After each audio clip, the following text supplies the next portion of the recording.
Assembly ఎన్నికల సమరం climax కు చేరుకుంది. ఏప్రిల్ 23న జరగనున్న పోలింగ్ కు రాజకీయ పార్టీలు సర్వశక్తులు ఒడ్డుతున్నాయి. అయితే ఈసారి ఎన్నికల్లో మేనిఫెస్టోలు, పొత్తుల కంటే డమ్మీ అభ్యర్థుల వ్యూహం హాట్ టాపిక్ గా మారింది. టీవీకే అధినేత దళపతి విజయ్, డీఎంకే కీలక నేత సెంథిల్ బాలాజీ వంటి ఉద్దండులను దెబ్బతీసేందుకు ప్రత్యర్థులు పక్కా మాస్టర్ ప్లాన్ వేశారు. ఒకే పేరుతో ఉన్న పలువురు అభ్యర్థులను బరిలోకి దించి ఓటర్లను గందరగోళానికి గురి చేస్తున్నారు. అసలు ఈ నేమ్ పాలిటిక్స్ వెనుక ఉన్న వ్యూహం ఏంటి? విజయ్ను ఎందుకు టార్గెట్ చేస్తున్నారు? ఇప్పుడు చూద్దాం.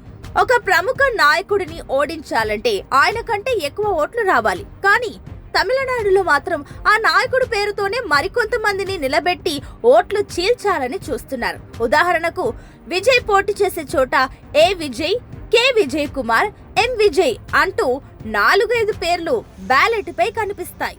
పార్టీ గుర్తులపై అవగాహన లేని గ్రామీణ ఓటర్లు కంగారులో తమ అభిమాన నేత పేరు చూసి వేరే విజయ్కి ఓటు వేసే ప్రమాదం ఉంది. ఇప్పటికే 100కు పైగా ఇలాంటి డమ్మీ అభ్యర్థులు తమిళనాట నామినేషన్లను వేసినట్లుగా నివేదికలు చెబుతున్నాయి.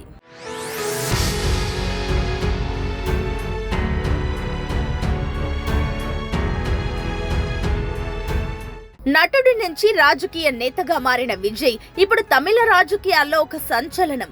ముఖ్యంగా యువతలో ఆయనకున్న విపరీతమైన క్రేజ్, సోషల్ మీడియా అండ ప్రత్యర్థి పార్టీలకు కంటి మీద కొనుకు లేకుండా చేస్తున్నాయి.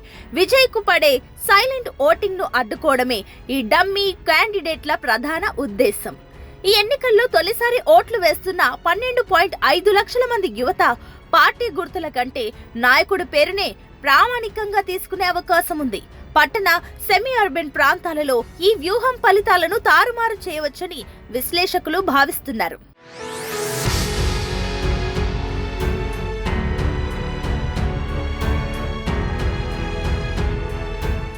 ఒకే పేరుతో ఎంతమంది పోటీ చేసినా అది చట్ట ప్రకారం నేరం కాదు. ఎవరైనా ఎన్నికల్లో పోటీ చేసే హక్కును రాజ్యాంగం కల్పించింది.